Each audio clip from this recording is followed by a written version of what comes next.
one of the things I believe is as we grow more spiritually, we start to experience more and more meaningful synchronicities in our life, right? And that's what started to happen to me when I made the choice to follow that voice. And the voice gets louder each time we follow it. I think as humans, we want to know. We want to have certainty. We want to know what's going to happen next. And there's a lot in what you're saying, and I believe this is really a beautiful component that has to do with letting go, detaching, surrendering, and trusting. And I love what you said, like even when you felt you were off the path, let's remember we're always on the path.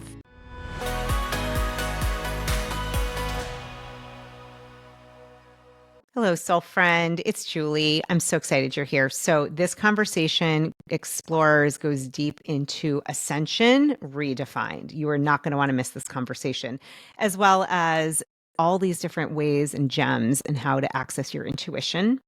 And I don't want to give it away, but it is a fantastic conversation and I hope you enjoy it. I also want to share, in case you didn't know, that I now have a beautiful membership. My Soul Circle is on YouTube. If you go to my YouTube channel, you can see the membership there, or just go to juliereisler.com/YouTube membership. And it's actually where we are now dropping. You get first access to all of the interviews. We drop them there first. Most of them there get there first. I also share special meditations and videos and little posts and things about what's happening astrologically. We connect there. So if that's of interest, I hope you'll join, and I hope to see you there and get to connect and meet you there. And either way, I'm so grateful to be here, part of your spiritual journey and being your You-est you. Welcome to the You-est You podcast. I am so grateful you're here with me, and I'm thrilled for you to meet my guest and long-time friend, George Peterson. George, I'm so excited to have you. And for those who don't know you yet, George is a Vedic meditation teacher, a breathwork healer, a self-love coach, an author, and just an overall wonderful human being. George, I'm so happy to have you here. There is so much to talk about with what you're up to, what you're doing. And I am just grateful that you were able to join us all the way from Australia. Welcome. Yeah, thank you so much. I feel like this conversation has been a long time in the making, and we finally made it happen. Absolutely. So I would love to start with, for people that don't know you yet or don't know about your work, let's talk share a little bit about your story, your own personal journey with getting into this work. And I know you talk very openly, your struggle with addiction and how that led to where you are now. I think it's powerful. And so many of us, I've struggled with addiction, or we have loved ones or know people. So would love to hear kind of what got you into all of this beautiful work. Yeah. Thank you so much again for having me on your show. And I just want to take a minute to honor you and the work you're doing. Just think you're a bright light for so many people in the world, and you help other people see to believe that the things they want in their life are possible. And so, yeah, you talked about addiction. Addiction is a big part of my story. Addiction, I believe, is a response to trauma, right? I'm sure you've had many guests talk before about big T and small t trauma. So I'll give you two examples that will help to shine a light on my story of trauma and the role it played in my addiction in my life. So when I was born, my dad, he was addicted to methamphetamine. He was so under the influence of drugs when I was born that he couldn't even drive my mom to the hospital. And so my mom drove me to the hospital, but she was living in circumstances where she didn't have any insurance. And so when I was born, I had really bad asthma. And I was in the NICU for the first 11 days I was alive. And my mom had to make the hard decision, because she didn't have insurance, to not stay with me for those first 11 days. And so I didn't receive the warm hug and love that a child really needs from their parents, from their caregivers when they're first born. And so I grew up with this sense of feeling unworthy and undeserving of love. And so eventually, when I was around 15, I ended up picking up heroin for the first time. And, they've done some studies that show that heroin actually, and other opiates, actually mimic the same endorphins that a child would receive when they receive a warm hug from their mother. And so for me, it mimicked that love that I never received as a child, right? And I always felt like something was missing on the inside, right? Like I was, again, never worthy and deserving of love. And when I did heroin, it felt like it filled that void that I had. And so another example of trauma is when I was in middle school, there was this girl, and she was the prettiest girl at my middle school. At least that's how I viewed her. She was somebody who I perceived as one of the most beautiful women who I'd ever seen. And these other kids in my middle school were making a joke that she had a crush on me, right? I talk about this story in my book, and they made a joke that, because I was a skateboarder at the time. I was in 6th grade, they were in 8th grade, we were out at recess together, and that's why we were together in this group. And so they made a joke saying that she wanted me to teach her how to skateboard. And if I taught her how to skateboard, she would need knee pads, meaning she'd be like on her knees performing a sexual act. Now, I didn't know what that meant. I was in 6th grade. I barely even kissed the girl. And so when they said that, I thought they meant that she would be falling while I was teaching her how to skateboard. So I said, yeah, she would need a helmet too. And they got in that moment that I didn't understand the joke that they had made at all. And so all of these kids started laughing at me. And they were all the people who I idolized and I looked up to. And now they were all laughing at me, right? And so the example of like the big T trauma, being left alone in the hospital for the first 11 days, that created this sense of feeling unworthy and undeserving of love. That's one example. And then the small T trauma being what happened with these kids that day, because going forward, I would never allow myself to speak up in a group because I was always afraid of getting laughed at again. So I just stood around really worrying about what people thought about me. And so trauma isn't, I believe, what happened to us. What's going on in our body as a result of what happened to us, right? It's those wounds left over from the things that happened to us. And because I had all these wounds, I had so much shame, right? And I had so much self-hatred. And so for me, drugs and alcohol, they weren't really my problem. They were the solution to my problem. They were the only thing that helped me experience a little bit of ease and discomfort on the inside. And I knew no other way of self-regulating my own nervous system. And so fast forward, without going into too many more details, I got to a place based on my journey with drugs where I actually heard a voice. This is my first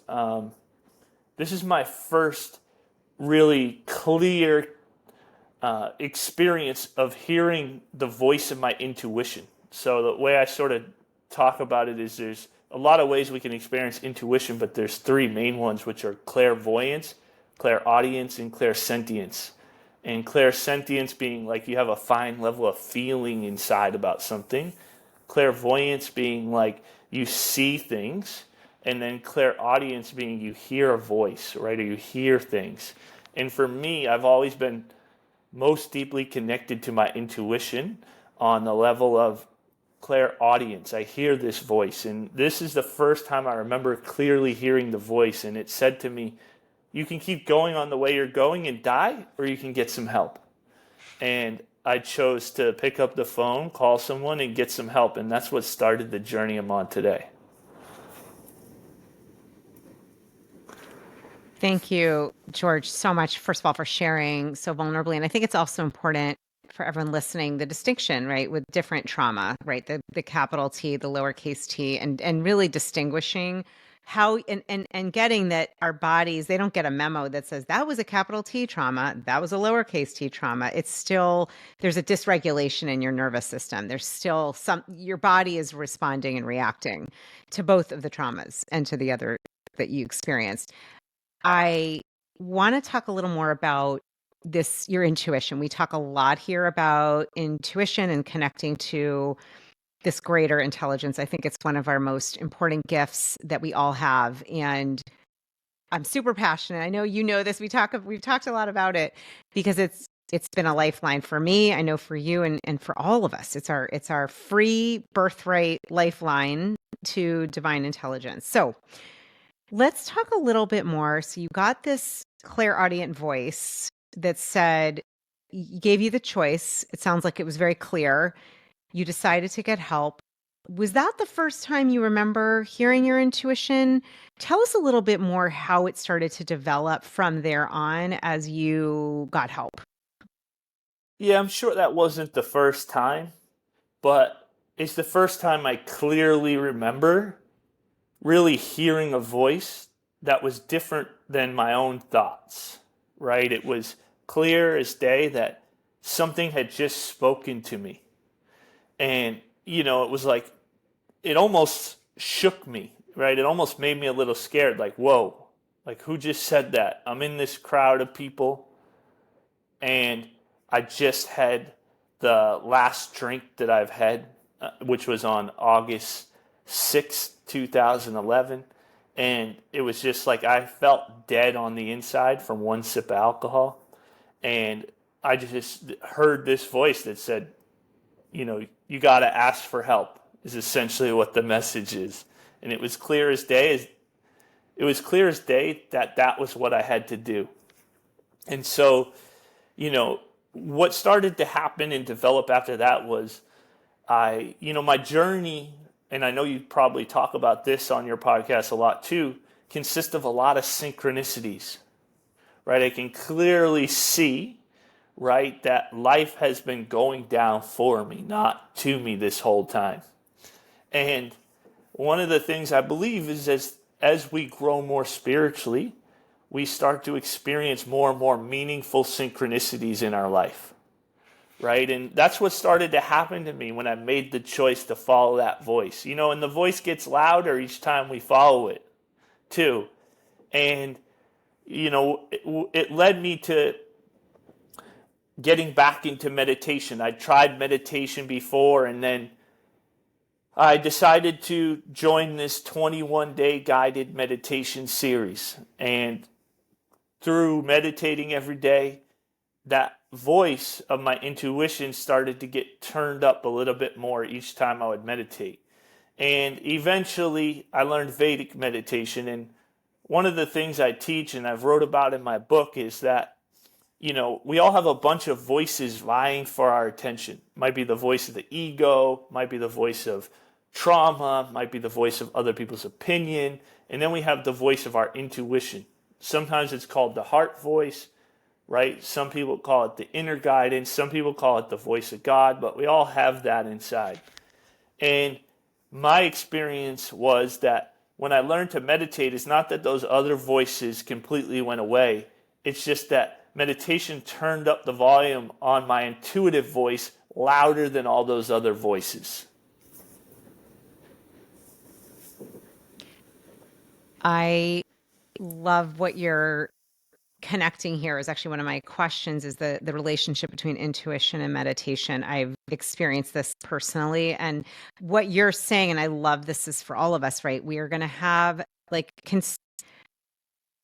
you're going to want to let me say it this way. We all have voices in our head that say different crazy things that are not who we are. Whether you said it's the traumatized child or ego or fear or doubt or whatever it is. And I love what you said is that your intuition, though, as you meditated, it got louder. So you were able to hear it more clearly. You were able to decipher it more clearly. Let's talk a little bit about the connection between meditation and intuition And also, we can come back to synchronicities. I've done a lot around it, but would love to hear some stories from you as well. But let's start with meditation and intuition. What do you think's happening? What is it about meditation? And I know you specify in Vedic meditation. Actually, let's take a step back. Vedic meditation, how does that differ from perhaps other kinds of meditation? The difference between Vedic meditation, other forms of meditation that are out there is, well, first I would just want to talk about stress. And so I recently saw a TED Talk that talked about how human beings in the last 25 years are dealing with the same amount of stress over the course of one day that for the 250 years prior to that they used to deal with over the course of their entire lifetime. And so what the guy said is that the third law of thermodynamics states that any system, which includes the human nervous system, which is overstimulated like this, it moves into a state of disorder and imbalance, right? So this is why most people are walking around in this state of disorder and imbalance. And then he also said that any system, which includes the human nervous system, which is de-excited, it moves into a state of order and balance. And so the thing about Vedic meditation is all that our body needs to release stress, this stress that we're all walking around with, is rest.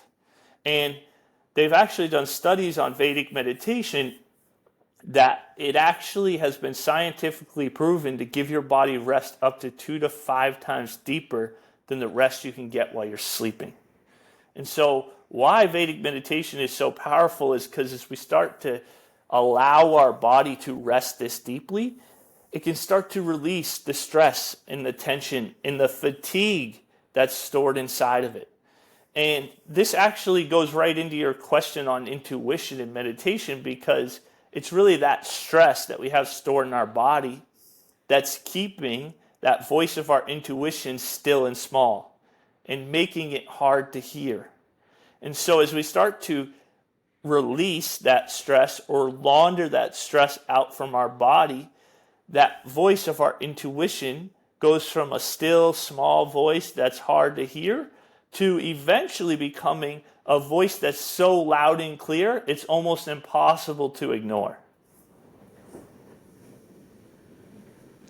Okay, I love what you just said, and I think this is really important to kind of reiterate. So first of all, sleeping is great, rest is great, and it's different what you're talking about with Vedic meditation because it allows you to go even deeper. So it's even more restorative. And in that restoration, in that space of deeper peace and calm and rest, our intuition, it amplifies the voice, the sense, it like the volume goes up. And so it sounds like for you, George, maybe you can share a little bit about your intuition, how it's dialed up. Are there any stories you can share where something happened and it didn't logically make sense, but your intuition kicked in? Yeah, for sure. It's one of my favorite conversations, this conversation of the intuition. And, that's the thing. You just said it about the intuition is it doesn't make sense to the intellect, right? And Right. a lot of times, too, our intuition might guide us to do something that goes against what everybody on the outside might be telling us to do. And I think it's important to note that it doesn't matter if everybody out here is telling us to do something. If we follow our intuition, even if it goes against that, things in our life are going to almost always tend to work out for us.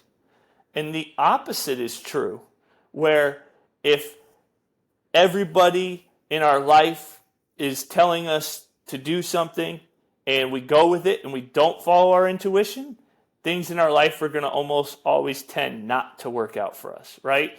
My experience is when I follow my intuition, I find myself in the right place at the right time more often, in the wrong place at the wrong time less often. And so the thing too about the intuition, at least my connection with the intuition, is it doesn't really tell me what not to do, right? It tells me what to do. So instead of saying, don't judge those people, my intuition might say, just listen right now, right? And so it tells me what to do. And so for me, some examples of how the intuition has showed up on my journey are when I first did that guided meditation series, my intuition told me to call the teachers who had created that meditation series and reach out to them and ask them if there was a way I could learn to meditate from them in person. And so to my intellect, logically, that didn't make any sense. These are, big time meditation teachers. This has happened to me multiple times on my journey with meditation teachers I've had the chance to learn from and connect with. The first one was Deepak Chopra. Then it was Emily Fletcher, who's the founder of Ziva Meditation. Then it was Light Watkins, right? With all of these people, my intuition told me to reach out and to go talk to them and ask them if I could learn to meditate with them. And, especially when I first learned to meditate, it didn't make sense. I didn't even have the money, right, to go on this meditation retreat. And I just followed my intuition. And that's how the intuition works, is that you have to say yes to it, right, before you have all the details figured out. And it's saying yes to it that the how of it all ends up coming together. And so for me, too, a good story about my intuition is when I learned to become a Vedic meditation teacher. That training, it's like $20,000 to learn to become a Vedic meditation teacher. And I didn't have the money at the time to pay for the training. But my intuition told me that it was time for me to go and to do that training. And I just kept saying yes. I signed up. I applied for the training. They were like, okay, the payment's due this day. You're going to be able to do it. And my intuition just kept saying, say yes. And so I kept saying yes. And I kept just taking the right action, following that intuitive voice. And eventually I meditated. I walked out of my kitchen. I saw somebody. At the time I was working at Trader Joe's, which is like an organic grocery store in the States. And there was a manager who I worked with there. And I remembered my intuition said he took a tuition hardship withdrawal to pay off some student loans. See if you can get a tuition hardship withdrawal from your 401k to pay for this Vedic meditation teacher training. And that was never even a thought in my awareness. But I listened to my intuition, and a few days later, after I applied, I got a check in the mail for about $20,000 to pay for that whole training. It's an awesome story. That's an awesome story. And I think it's really, really important that we kind of look at the ingredients here. You are not going to know logically what to do. This is about trusting. This is about, you said, saying yes and following the next right step, doing the next right thing. And so that is such a cool story. And I remember that, George, when we met years ago. Oh my gosh, I remember the Deepak Chopra story.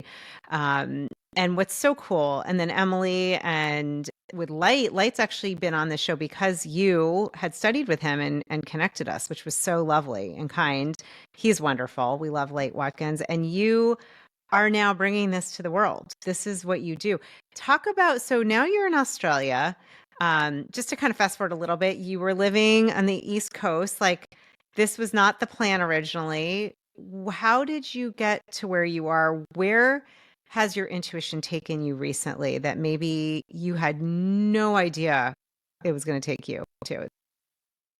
Yeah, the intuition, another thing that's really helpful, because sometimes people are like, well, how do I know it's my intuitive voice? And two things I like to share is that, the intuitive voice is usually always in the opposite direction of your comfort zone. And so if you're, trying to figure out if it's your intuition, it's usually, I was listening to Carolyn Mace. You know her? Oh, I love Carolyn. Yeah, I Yeah. love her. Yeah, she said, the intuition is always away from the comfort zone toward the discomfort, and fantasy is always the thing that's comfortable. And so, my intuition too, it always guides me, but I never see the whole picture, right? It's like the Joseph Campbell quote. which says, like, if you can see your whole path laid out in front of you step by step, then you know it's not your path. And so Right. the thing is that you can only usually see step A, right? And you don't get to see what step B is until you take step A. And so, really my whole journey has been a journey of following my intuition. And I haven't been able to see the whole picture, but I also know with the intuition that it's usually the choice that has more unknown in it. And so, my life really, it had a lot of unknown in it. And I, been spending years turning up the volume on this voice of my intuition. But the thing about the intuition is you also have to be willing to make mistakes in order to cultivate a relationship with it. You have to be willing to try to follow it and be wrong, and then be able to then go back and look at that scenario and say, well, this is actually good that I was wrong, because it's helping me distinguish more between the voice of my intuition and the other voices that aren't it. And for me, I definitely the 2 years ago, made a couple choices that weren't my intuition, that I think at the time I perceived maybe were. And it's hard to even say that, because even when we're not on our path, we're on our path. And today, because of this work, I can find the silver lining even in the quote unquote bad situations. But I went through a tough time in my relationship, and I started to do IFS. Are you familiar with internal family systems? Yep. Yeah. Yeah, and learning to But love. maybe explain just for a minute. Yeah, just for those who may not. Yeah, it's therapy, and you learn to love all parts of yourself. There's no bad parts, right? We have all these different parts of ourselves, and it's like me. I had this part of myself, which was 4-year-old boy who was abandoned by his father, who would have this abandonment wound come up, and I had to learn how to reparent my inner child, because there was still this 4-year-old little George inside who was still in a lot of pain, who was scared that it was always fearful that things wouldn't work out for him and that everything in his life was going to fall apart, because he was afraid that he was going to get abandoned again, just like his father abandoned him when he was 4. And so I had to learn to reparent that inner child and learn to bring more love to that part of myself. And me and my wife at the time started to do IFS therapy, and it really helped us. And through that process, we just decided that in order to become the best version of ourselves, we had to make the choice to both move on and live individual lives apart from one another. And so, that was really hard choice, right? And it was a experience that required me to really embrace uncertainty, because I'd been in that same relationship since I was 4 months sober. And here I was 12 years sober, going through a divorce, right? I had never really known anything different than being with this one person. And so for me, that experience led me to this new life now that I have, where I now have this partner who I got to get on your podcast, this business partner who's an amazing sex, love, and relationship coach and Vedic meditation teacher and self-love coach that's helped me learn so many of the things that I now am able to share with my students and the people who I coach.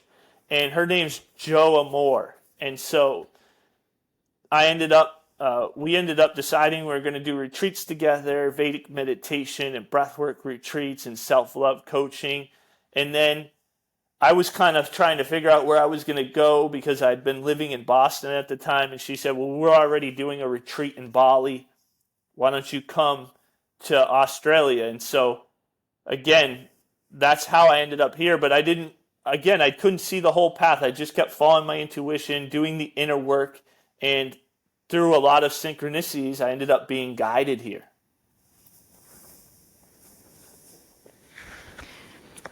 This is so, it's humbling, George, as you're sharing, right?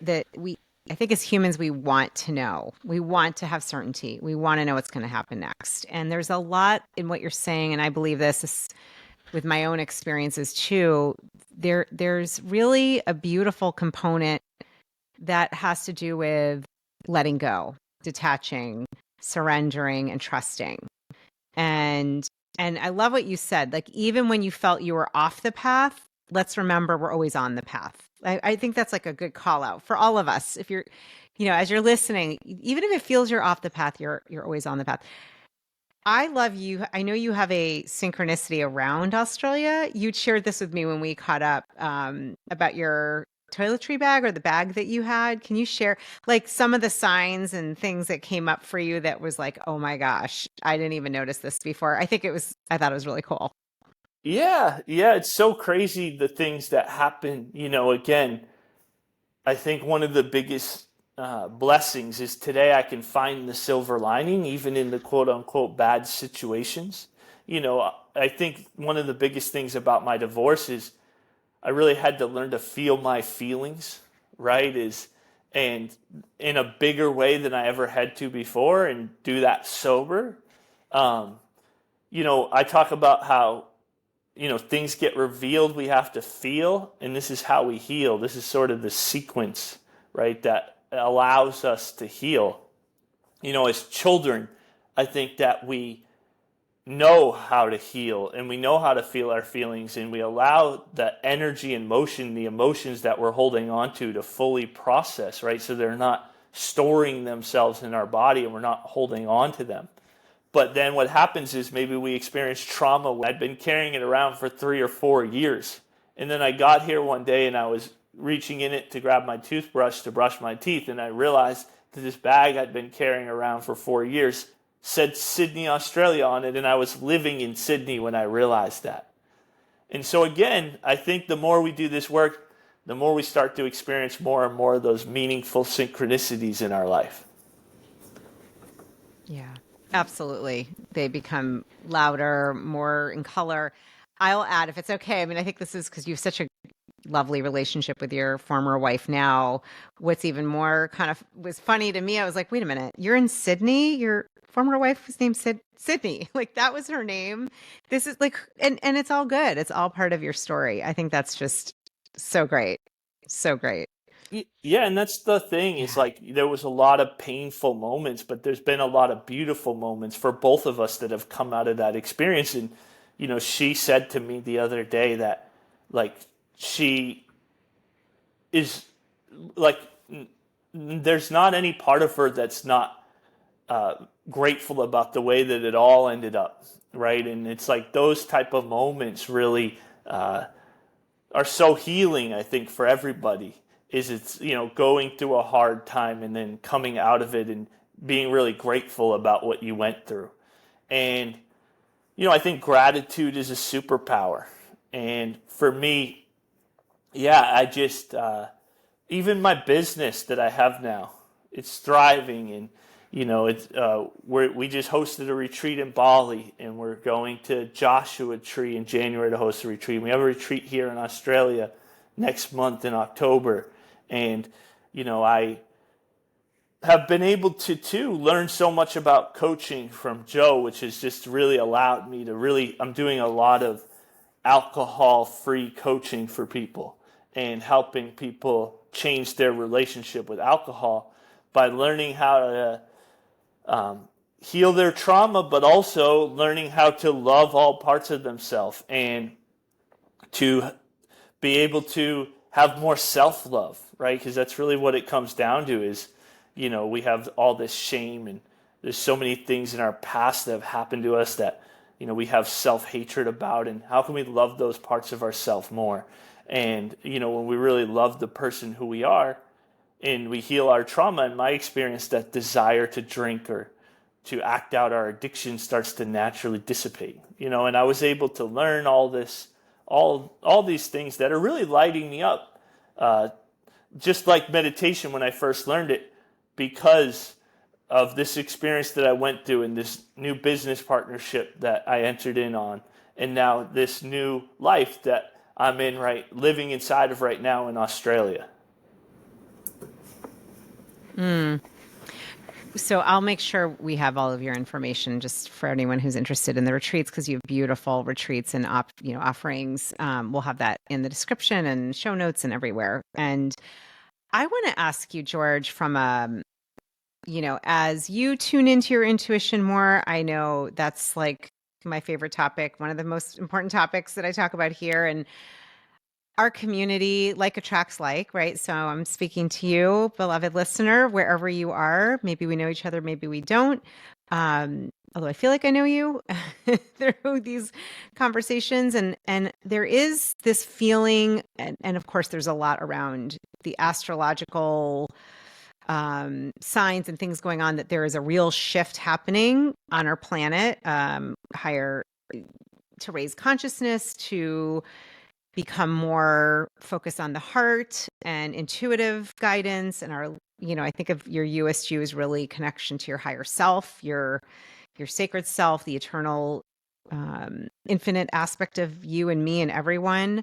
I'm curious, from your perspective of doing a lot of deep inner work and quiet sitting and meditation and connecting in, what do you think is going on right now with what we're seeing in the world, with a lot of, in some ways, darkness and chaos, and other places, a lot more focus on the light? What do you perceive to be happening? What's your intuition telling you? What is your kind of inner sense about what's happening and what we can do about it to be part of the shift in the most positive way? Yeah, I'm getting really into masculine and feminine healing. This is something I've been studying for the last few years. And me and Joe, we actually have a masculine and feminine coaching container, and it's a group coaching program. And, I'm reading a book called Mary Magdalene Revealed. Have you heard of that book? Oh, I've read it. Oh, I love that book. I know Yeah. all. Yes. Yes. I love that book. Yeah. Yeah. So, one of the things that really stood out to me in that book is that she talked about the ascension and it not being to go somewhere higher, right? When we talk about the ascending, what it means is to ascend further into your own heart. And I think that that's really what the work is, right? That we're being called to do right now, right? I saw this thing once that said, we all took up meditation because we wanted to get somewhere, right? It said that we wouldn't have taken up the practice if we didn't. But then it went on to say, but the way to get there is just to be more fully here. And when I read that in the Mary Magdalene Revealed book, I think that's what it means, is to go more further into the heart, right? And to operate more from our heart, which actually is connected to the intuition, because I think, at least my experience is, that voice of our intuition is really the heart voice, right? And to also not only go more into the heart and connect with the heart in that way, but also to be able to bring all those parts of ourself into our heart and be able to give them more love, right? To learn how to love all parts of ourselves, to have our self-love become so big that it can actually hold our self-hatred. Beautifully said. Oh, I'm with you on this, and we could go way into this. Like, there's so many different avenues right now where this conversation can go. Well, and I think, first of all, just peeling that back a little bit, one of the things we've had, I've had Dr. Roland McCready a couple times, and Dr. Debbie Rosman, who the head scientist and chief CEO of HeartMath Institute. And one of the things that's so beautiful to understand is the science, the data, the science behind heart intelligence. Like, it's a real thing, and that we actually get information first through our heart, the electromagnetic field. So what you're saying, it's all connected. And I love this, George, this looking at ascension rather than like ascending up, ascending. I think for many of us, it's like ascending up with the angels. We're going to ascend to heaven. And it's like, well, what if heaven is right here, right now in you, here with you? It is this moment. And it's actually, and I think of it like a spiral. Um, Oh, we had Dr. Robert Gilbert here. He was such an amazing teacher, talked about the spiral. I'm thinking about his, the spiral, like going in and into your heart and going in. That is a beautiful way to understand ascension. It's actually, this is also important because I think it redirects ourselves, each of us, to our own sovereignty, to our own agency versus going out or going up. You're going within. You're going deeper, deeper within. That's what I'm hearing you say. That really resonates at a very deep level. And, my remembrance, I love Mary Magdalene revealed a lot of what I got from that book and other books that are similar about her teachings. It's all about living in the heart and being in the heart. And as you said, holding space for the parts of us that we don't love, that we might feel ashamed of, or that's been a huge practice for me. It's very powerful, very powerful. Yeah, I think that that's probably the most powerful work that we can do. There was a time where I would have told you that meditation, right, is the most powerful thing that you can do, but meditation is just the foundation.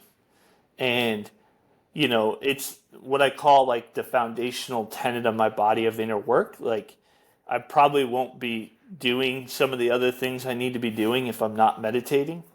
But I think that the most important work is that self-love work that you're talking about, right? And going further into the heart and being able to love all those different parts of yourself. I think that that's the most important work that we could do. And also too, I think something that is really important right now when you talk about what's happening on Earth is, what I've realized really over the last 2 years is that the more I grow spiritually, the more I realize I don't know. And resting more in the I don't know mind more, right? Because, like, for instance, I used to be vegan for 12 years, and now I'm eating animal products again. And I lived in Boston, and I had my company there, and I was teaching meditation. I thought that was always going to be my life, and now 2 years later, I'm living 10,000 miles away in Australia.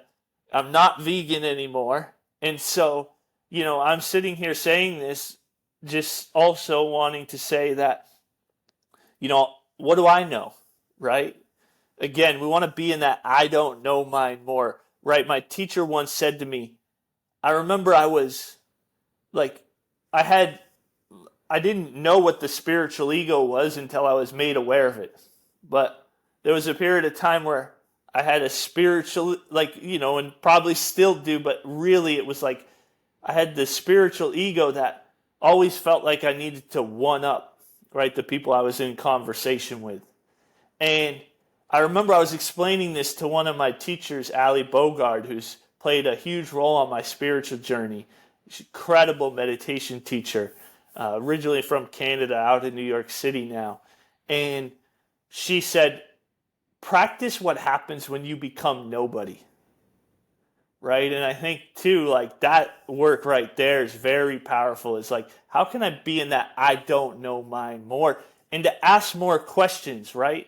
So now I do coaching, and one of the biggest things I learned through going through this coaching certification process that I went through is what I was doing for a long time calling coaching was teaching, right? And so now I've learned how to get really curious and ask better questions and not just assume, right, that I know, because if I'm being honest with myself, I don't really know anything, right? Again, 2 years ago, I thought my life was going to look one way, and I believed this whole set of beliefs that now I don't believe, and my life looks an entirely different way. And so I think just uh, resting inside of that I don't know mind more, and also, I think self-inquiry work is really powerful, like the work of Byron Katie, right? And she talks about, like, suffering really just being the unquestioned mind, right? And so just being able to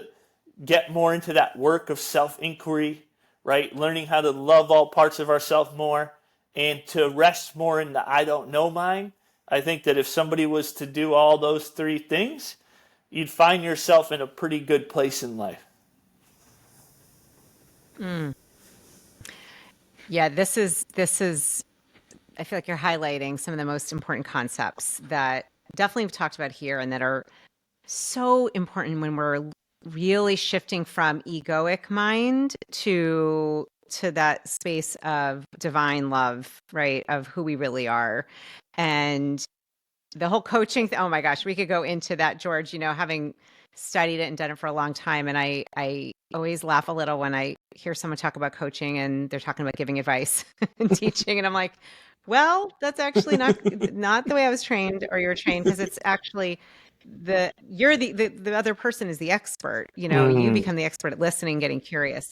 But anyways, let's come back to that for all of us. This beginner's mind, this I don't know.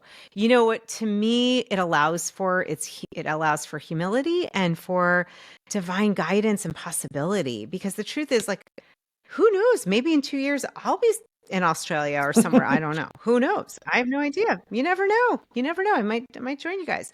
I don't know. I really don't know. And this, I think, is important for those of us on the path of whether it's entrepreneurship, like heart-led, soul-led entrepreneurship, or following, as Joseph Campbell said, following your bliss. I know for me, there's not much of a business plan because I'm trying to listen in to hear what's the next step. I can't see the whole plan. And that, as you said, I love that reminder. It's a practice for many of us, not knowing can be really uncomfortable. So learning to be with the discomfort, I think that's a big piece of what you're talking about, holding those feelings and allowing yourself to feel that, and also staying really open. So I love this conversation, George. It's so powerful and needed. So needed. Uh, Before we begin to wrap, I want to ask, I know you wrote a really beautiful book called Thrive, and you talk about the four. I'll let you talk about it. Just for somebody, we'll have the link to, like, what inspired you to write this book and maybe the framework that you teach there. yeah, just real quick, I just want to say one thing about the coaching that you just said, which is like, Yeah. that they're the expert. I love the way that you put that because it's so true, right? It's like, and it's just so nice to be able to, like, I talked about the like 4-year-old version of me that had been abandoned that I needed to learn to reparent. It's like if I'm coaching somebody and they're connected with this 4-year-old version of themselves that's been abandoned, rather than me telling them how to reparent their inner child, I just ask them, like, what do you think that child would need right now? They know, right? And that's really the point.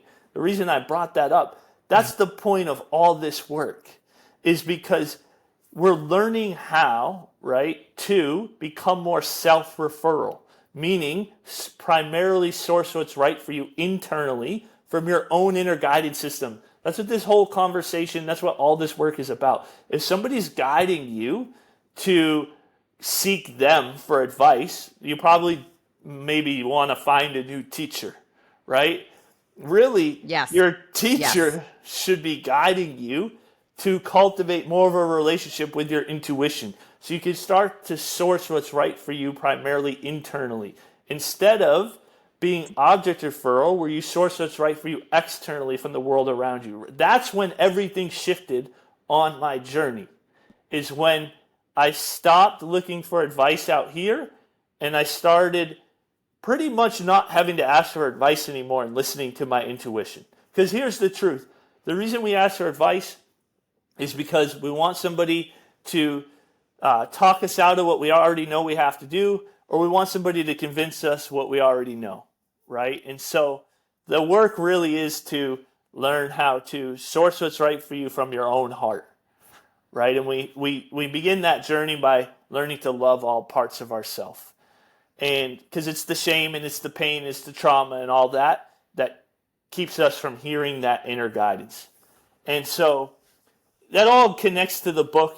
I wanted to share this journey. I see a lot of people who struggle with addiction who still don't trust themselves and don't have a relationship with their intuition. And, you know, they're not sourcing what's right for them internally from their inner guidance system, or even like me, if they can hear their inner guidance, they're scared to trust it. And I wanted to help people learn how to turn the volume up on their intuition and learn to use meditation as a way to overcome the things that were holding them back. That's why I titled the book Thrive. How to use meditation to overcome the things that are holding you back, right? And we all have addiction. Addiction really is any behavior we continue to do despite the fact it brings negative consequences. And so we all suffer from addiction, right? Because here's the deal, right? Really, when uncomfortable sensations arise, most people are addicting and avoiding and distracting away from them, right? We haven't learned to feel our feelings. And so what the work and what the book's really about is when the uncomfortable sensations arise, how do I learn to stay with them a moment longer, right? Because that's how the healing happens. And so meditation, it's also for most people, I hear it all the time with people who are getting sober. They say, I can't meditate, right? My mind's too busy. I'm unique, right? And they just think that, I've literally heard people, you're part of a 12-step group. I've heard people in some of those programs say that they can't sit down for 5 minutes without wanting to blow their own brains out. And I'm not exaggerating. And for me, meditation is the most easy and enjoyable thing I get to do all day long. And one of the things we teach people in Vedic meditation is how to take meditation out of the I should do because I know it's good for me category and put it in the I get to do category, where you wake up looking forward to it. And so that's what the book's about, is I took the word medi, which is like a phrase I used to talk about meditation. Did you do your medi today? And I turned it into an acronym to teach people how to make meditation more easy and enjoyable, so they could wake up looking forward to it. Because reality is, you talked about this busy, crazy world we're living in, right? If you don't enjoy it on some level and understand it and what's supposed to be taking place and the value of it, you're not going to make time for it, right? And so I show people how to make meditation more easy and enjoyable using that medi technique, which is all inspired by what I teach in Vedic meditation. Vedic meditation's more comprehensive, step-by-step, learn to meditate course. Once you do that course, you never have to take another meditation training really again. You become a self-sufficient daily meditator. But, not everybody was able to come learn to meditate with me right away in person. So I wanted to give them a resource that they could use to get their practice up and running.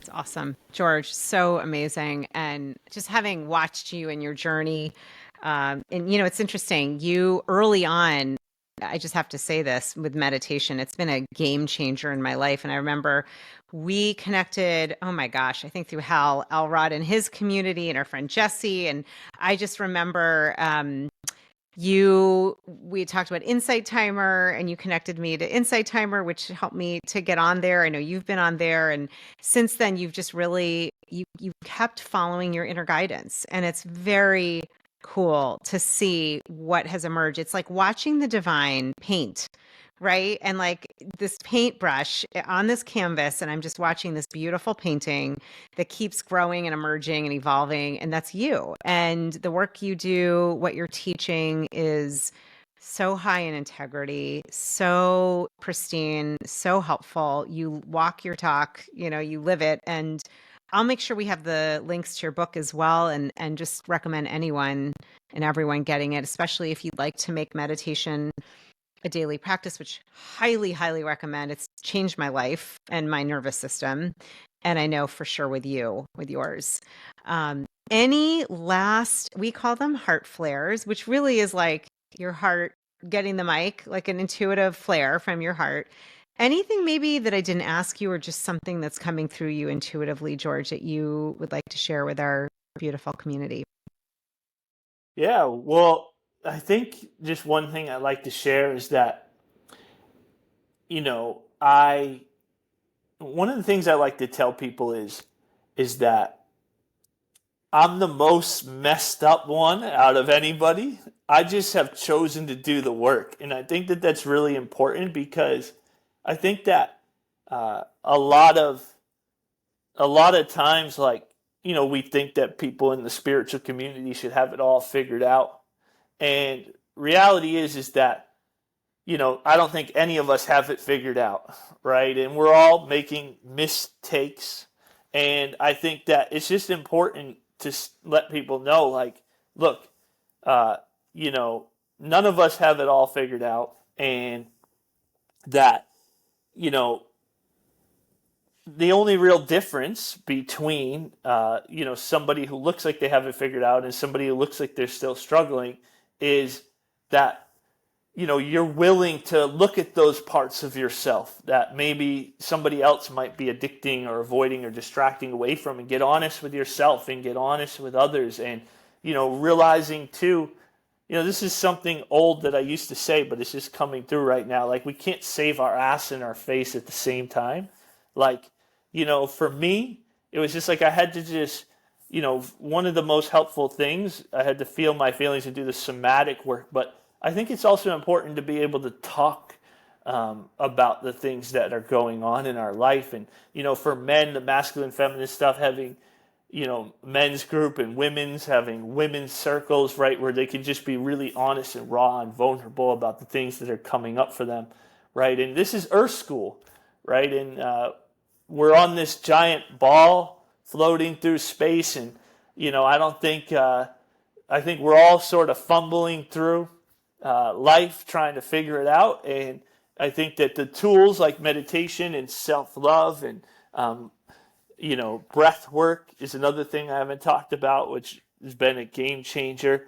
Really help make navigating this experience a little bit easier. The last thing I'll say is this: is that I listened to Neil Donald Walsh. You had him on your podcast, right? Yeah, a couple times. Yeah. Yeah. So he talked about how if you take the age of the Earth and you lay it out for purpose of scale over the course of a calendar year, that human beings, like as we are, didn't show up on that calendar year until the last 60 seconds. So what he said is that we're like human beings playing with matches, right? We're like little kids playing with matches, right? And so, give yourself, I guess the thing I'd say is give yourself some grace, right? And forgive yourself, learn to love yourself. There's no bad parts of you. Every part of you is worthy of love.